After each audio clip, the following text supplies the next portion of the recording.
Imaginez un homme qui défie les géants de la finance mondiale. Un entrepreneur visionnaire classé parmi les personnalités les plus influentes d'Afrique francophone par Forbes Afrique. Un stratège audacieux qui, parti de rien, a bâti un empire bancaire de renommée internationale. Paul Fokam-Kamonier. C'est l'histoire d'une ambition sans limite. Son influence étant bien au-delà de la banque. Assurance, investissement, médias, éducation, recherche, il touche à tout et est présent sur les 3 continents, Afrique, Europe, Asie. Mais derrière ses succès, il est intéressant de s'interroger dans les conditions dans lesquelles il a bâti cet empire.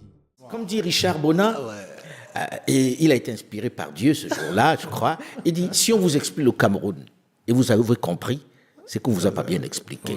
On ne vous a pas bien expliqué. Moi, je suis incapable d'expliquer le Cameroun, d'expliquer un pays qui est dans une inertie extraordinaire, où vous n'avez pas quelqu'un qui émerge, et où lorsque quelqu'un émerge, on lui coupe la tête. Et avec les applaudissements des autres. Quand vous regardez ce pays-là, vous vous dites, c'est quoi ce truc-là? Alors, quel obstacle a-t-il dû affronter pour imposer sa vision et surtout, comment a-t-il réussi à transformer l'adversité en opportunité? Dans cette vidéo, nous allons explorer les défis majeurs auxquels Paul Fokam a dû faire face pour bâtir son empire. Comment est né Afriland First Bank? Quels enjeux ont entouré la création du groupe MC Carré? Et pourquoi l'implantation d'Afriland First Group en Suisse s'est-elle révélée si complexe? Plongeons ensemble dans les coulisses d'un parcours entrepreneurial hors du commun. Installez-vous bien, l'âge d'or africain, c'est maintenant.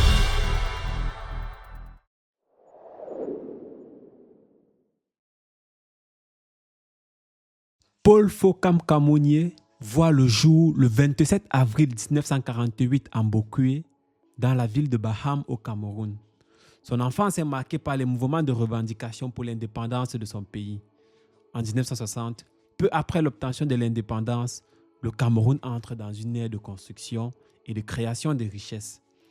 Issu d'une famille modeste, Paul Fokam est très tôt confronté aux défis de la vie quotidienne. Ses parents, bien que peu fortunés, tiennent à lui offrir une éducation de qualité.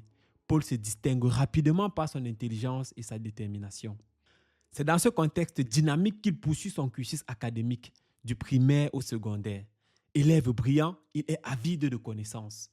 En 1976, lorsqu'il entre dans la vie active, la Cameroun Bank lui ouvre ses portes. Il y travaille pendant 3 ans en tant qu'adjoint au chef d'agence, mais ressent bientôt le besoin de poursuivre ses études. Il s'envole alors pour la France où il intègre le Conservatoire national des arts et métiers de Paris et obtient un diplôme en gestion économique.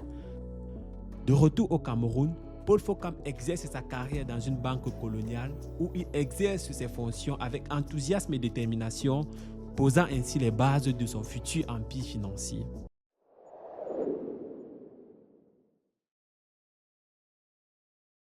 Paul Fokam, alors jeune cadre au sein d'une banque coloniale, observait avec frustration que chaque fois qu'un entrepreneur africain voyait ses affaires prospérer et atteignait une certaine envergure, le siège de la banque ordonnait de cesser de lui accorder des crédits supplémentaires.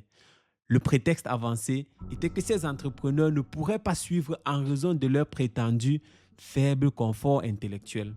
Un jour, Paul Fokam découvrit un document confidentiel de la coopération. Ce document révélait une vérité troublante. Il fallait éviter de permettre aux commerçants indigènes d'atteindre un niveau où ils pourraient concurrencer les entreprises de la métropole. Cette révélation fut un déclic pour lui. Il comprit alors la véritable raison derrière ces instructions discriminatoires. Déterminé à briser cette barrière et à favoriser l'émergence d'une classe d'entrepreneurs africains, Paul Fokam décida de se lancer dans une bataille féroce mais exaltante. Il voulait prouver que les Africains étaient tout à fait capables de gérer une banque malgré les idées fausses répandues parmi la jeunesse africaine de l'époque. Afriland First Bank est né en décembre 1986. À l'époque, les textes en vigueur au Cameroun précisaient que, sauf dérogation spéciale du président de la République, une demande d'agrément de banque ne pouvait prospérer que si les intérêts publics y étaient au moins égaux à 35%. L'ambition de Paul Fokam était de créer un groupe bancaire sans intérêt public. Dans ces conditions, il fallait obtenir la dérogation spéciale du président de la République et pour cela, il était important de disposer des motivations profondes qui aideraient la plus haute autorité de l'État à prendre une telle décision. Or, dans l'exposé des motifs de la loi, l'obligation d'avoir au capital des intérêts publics n'était pas présente, mais plutôt l'obligation d'avoir des intérêts nationaux. C'est lors de la transcription des textes de loi que, pour des raisons difficiles à comprendre, les intérêts nationaux ont été transformés en intérêts publics. La rencontre avec le président de la République Paul Biya en septembre 1986 a permis d'obtenir la dérogation spéciale qui a fait avancer le dossier jusqu'à la signature de la licence en novembre 1986. Beaucoup de personnes se demandent pourquoi Paul Focam a décidé de donner le nom Caisse commune d'épargne et d'investissement, en abrégé CCEIB. Il y avait deux raisons fondamentales. La première était sa volonté de faire de cet instrument un support pour l'éducation de ses compatriotes. En effet, il souhaitait faire comprendre que l'épargne est la source nourricière de l'investissement et qu'ils sont tous les deux les premiers pas vers la richesse, bref, vers l'éradication de la pauvreté. La deuxième raison révélait de sa bonne connaissance de la mentalité du fonctionnaire de l'époque qui, par ignorance, par complexe d'infériorité vis-à-vis du français, par protection de ses privilèges, sinon par jalousie vis-à-vis de son compatriote, ne laisserait pas passer un projet de banque par un Africain, encore moins un compatriote sans intérêt public qui permettrait de garder son influence dans cette unité. Dès lors, Paul Focam a décidé de définir l'objectif sans le nommer, de fournir le contenu en évitant de l'habiller afin de lui donner plus de chances de gestation et de naissance.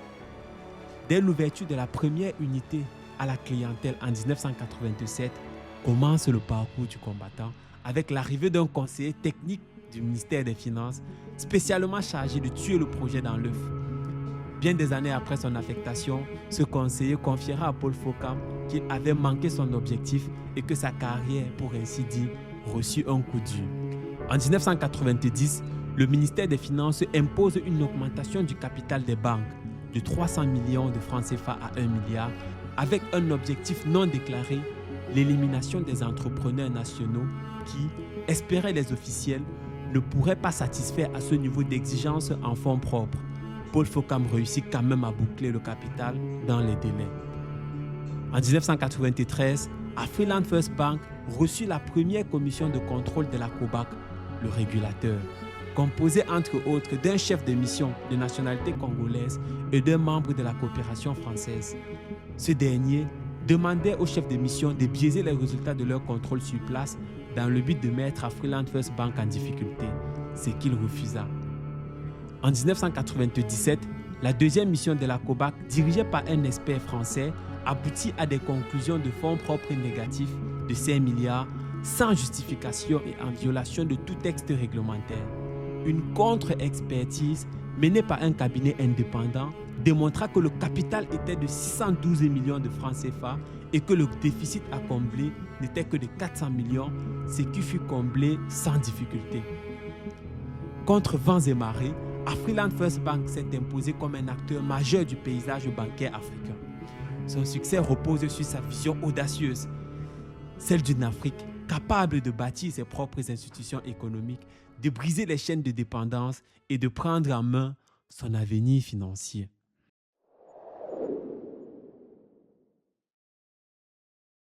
Malgré le succès de son entreprise et les défis auxquels il fait face, Paul Focam ne cesse de vouloir apprendre. Il s'inscrit à l'université de Bordeaux et en 1989, il obtient son doctorat en sciences de gestion avec une thèse révolutionnaire sur la finance des petites et moyennes industries au Cameroun. Il défend alors une idée radicale. La pauvreté n'est pas une fatalité, mais un défi surmontable. Contrairement à la pensée économique dominante qui prétend que les plus démunis ne peuvent pas épargner, il affirme que toute personne, quel que soit son niveau de revenu, peut mettre de côté une fraction de ce qu'elle gagne. Paul Focam bouleverse les définitions traditionnelles de la pauvreté.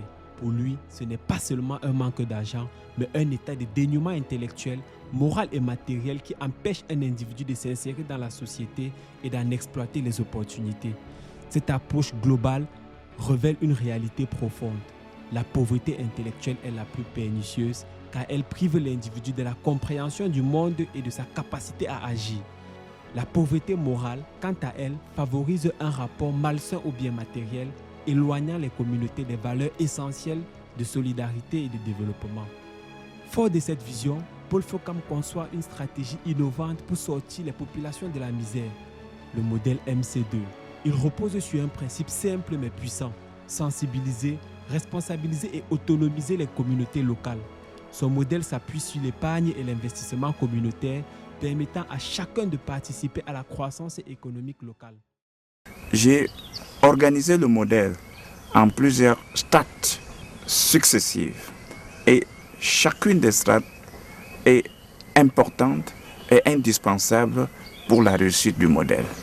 La première étape qui est la sensibilisation, il s'agit d'une période de formation, d'information pour faire prendre conscience aux pauvres, un, qu'il est pauvre, deux, qu'il peut s'en sortir, et trois, que c'est lui seul, et surtout lui seul, qui a toutes les armes pour pouvoir s'en sortir. La deuxième étape est une étape aussi importante. C'est l'étape de mobilisation de l'épargne. Tenez, tout le monde pense que le pauvre est trop pauvre pour pouvoir épargner. C'est faux, premièrement. Deuxièmement, si quelqu'un n'épargne pas, il ne peut pas progresser. Parce que l'épargne est le premier pas vers le progrès. Donc, si cette phase est réalisée, on passera à la phase de réalisation des projets d'ordre économique. En fait, cette phase de réalisation de projets économiques veut seulement mettre en évidence que malgré qu'on ait une épargne, on ne peut pas avoir tout pour réaliser son projet immédiatement. Ensuite, la réalisation d'un projet est un processus de création de richesses. Or, pour arriver à bout de la pauvreté, il faut créer les richesses et il faut les répartir entre la population. Et c'est pour ça que cette phase est importante, qui se dédouble en deux parties, une phase individuelle, une phase communautaire. Et l'ensemble permet de faire une redistribution globale des revenus entre toute la communauté. L'abréviation, qui s'inspire de la célèbre formule d'Einstein, signifie que la victoire sur la pauvreté n'est possible que si les moyens et les compétences de la communauté sont réunis. L'idée est révolutionnaire, une banque communautaire gérée par les habitants eux-mêmes, adaptée à leur réalité et coutumes. Au Cameroun, le chemin parsemé d'embûches qui a conduit à la mise en œuvre du groupe MC2 et à la sortie de plus de 4 millions de personnes de la pauvreté est une longue histoire éducative pour tous ceux qui veulent entreprendre dans une zone minée comme la zone SEMAC. Pour y parvenir, plusieurs batailles doivent être engagées et gagnées. La plus importante de toutes reste la bataille contre le ministère des Finances. À l'époque, dans chaque ministère important et surtout à la présidence de la République, se trouvait un membre de l'assistance technique française gracieusement offerte par la France, la mère patrie, pour officiellement aider l'ancienne colonie à prendre les bonnes décisions dans le sens de son émancipation. En réalité, son rôle secret était de tout mettre en œuvre pour éviter toute déviation susceptible de nuire aux intérêts de la mère patrie et surtout capable de propulser le développement. C'est dans cette optique que le ministère des Finances employait un conseiller français nommé Georges. Sa mission secrète était d'empêcher l'éclosion de toute structure susceptible de permettre au Cameroun une émancipation économique et financière, de tuer dans l'œuf toute initiative du caillou. Ce mot caillou avait été employé par le colonel Jean Lamberton, commandant des troupes militaires françaises au Cameroun au moment de l'accession à l'indépendance. Dans la revue de la Défense nationale à Paris, il affirmait notamment que le Cameroun s'engageait sur la voie de l'indépendance avec un caillou dans la chaussure, les Bamileke. Ce qui explique la réticence de Georges au modèle MC2. La première demande d'autorisation adressée au ministère des Finances pour mettre en marche le modèle fut introduite en mars 1990. La demande fut portée disparue 2 mois après son introduction. En juin, une nouvelle demande fut introduite. Malheureusement, elle devait subir le même sort 2 semaines plus tard. Suivant l'avis motivé d'une jeune employée du ministère des Finances qui était soucieuse du devenir de son pays et consciente de la volonté de nuire de certains de ses patrons, Paul Focam introduisit une 3e demande d'autorisation. Cette fois, la jeune compatriote lui conseilla de rencontrer le conseiller technique en charge de l'économie et des finances, le fameux Georges. La rencontre eut lieu et Paul Fokam saisit l'occasion pour expliquer que la MC2 n'était pas une banque, mais un support qui serait implémenté dans les zones rurales avec pour seul but d'y faire reculer la pauvreté extrême. Curieusement, sa première et unique réaction fut de demander d'apporter la preuve que cet instrument n'allait pas servir exclusivement la région Bamileke, réaction à laquelle il ne pouvait avoir de réponse convaincante à partir du moment où la région tant redoutée faisait partie intégrante du Cameroun. Sa réponse au conseiller fut assez cinglante. « Monsieur, je crois à mon pays, en sa capacité de trouver des solutions endogènes au problème de la pauvreté qui devient endémique. Pour tout citoyen, ce n'est pas une question de choix, c'est un devoir. C'est une obligation citoyenne. » Mais la bataille est loin d'être gagnée. Après des mois d'attente et des blocages administratifs, Paul Fokam saisit directement la présidence de la République. En janvier 1991, sous la pression de son engagement et de son argumentation implacable, il obtient enfin l'autorisation tant attendue. En un quart de siècle, plus de 4 millions de personnes sont sorties de la pauvreté grâce au MC2. Le modèle fait ses preuves au Cameroun et s'exporte dans plusieurs pays africains.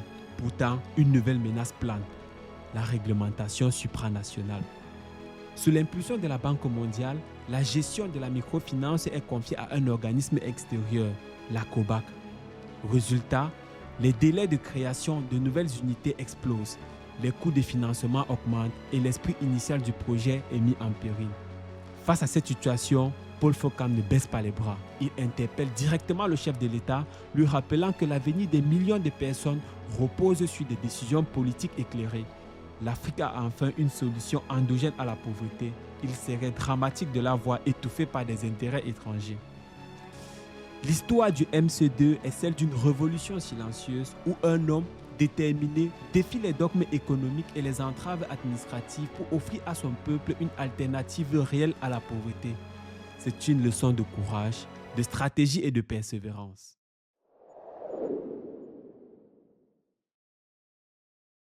En 2006, Afriland First Bank décide de se lancer dans une aventure internationale en créant avec ses principaux actionnaires un holding de portefeuille destiné à soutenir le développement des unités bancaires et non bancaires en Afrique et dans le monde. Ses actionnaires incluent le FMO, un groupe hollandais, SBF, un groupe luxembourgeois et le Dr Paul Fokam, leader d'un groupe africain. Ainsi commence une aventure périleuse. Les trois partenaires, animés par la vision d'une banque africaine de classe mondiale, unissent leurs efforts pour doter l'Afrique de groupes panafricains capables de rivaliser avec leurs homologues occidentaux. Ils créent alors Afriland First Group, basé à Genève, en raison de la notoriété de cette place financière et de la facilité d'accès aux financements internationaux et des opportunités qu'elle offre. Mais cette ambition se heurte rapidement aux réalités du paysage réglementaire. En 2007, le FMO et le Dr Fokam rencontrent les autorités de la COBAC pour réorganiser leur participation. Un accord de principe est trouvé, mais dès 2008, un changement d'équipe à la Banque centrale et à la commission bancaire vient compliquer la situation. Le 4 juin 2008, Afriland First Bank demande officiellement la consolidation de ses actionnaires au sein d'une seule entité. Pourtant, malgré la transmission de toutes les informations requises, la COBAC tarde à répondre. 9 mois plus tard, alors que le délai réglementaire est largement dépassé, l'institution se contente d'annoncer que le dossier est en cours d'instruction. Pendant ce temps, Afriland First Group prend son envol. Mais la COBAC finit par refuser la modification de l'actionnariat. Face à cette décision opaque, Afriland First Bank engendre un recours gracieux en janvier 2010, dénonçant l'absence de justification légale et les coûts colossaux engendrés par ce blocage. En janvier 2010, Afriland First Bank et Afriland First Group saisissent la Cour de justice de la CEMAC. Un an plus tard, la Cour annule la décision de la COBAC pour défaut de base légale. Mais loin de marquer la fin des obstacles, cette victoire judiciaire déclenche une série de représailles. Afriland First Bank subit des contrôles incessants, paralysant son activité.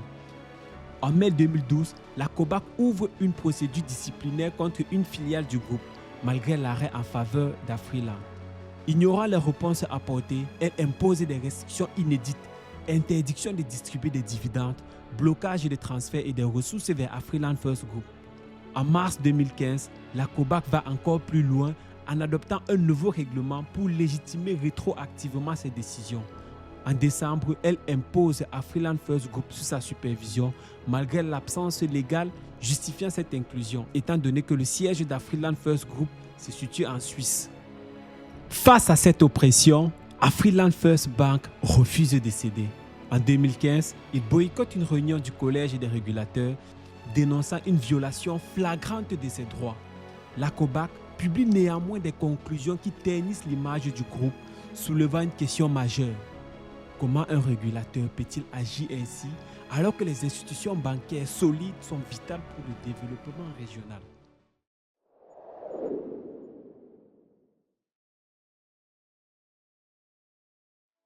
Malgré les obstacles, Afriland First Bank poursuit son expansion et demeure une référence dans le paysage bancaire africain. Le groupe MC2, quant à lui, voit son modèle mis à l'épreuve par une réforme législative adoptée en 2018 par la CEMAC.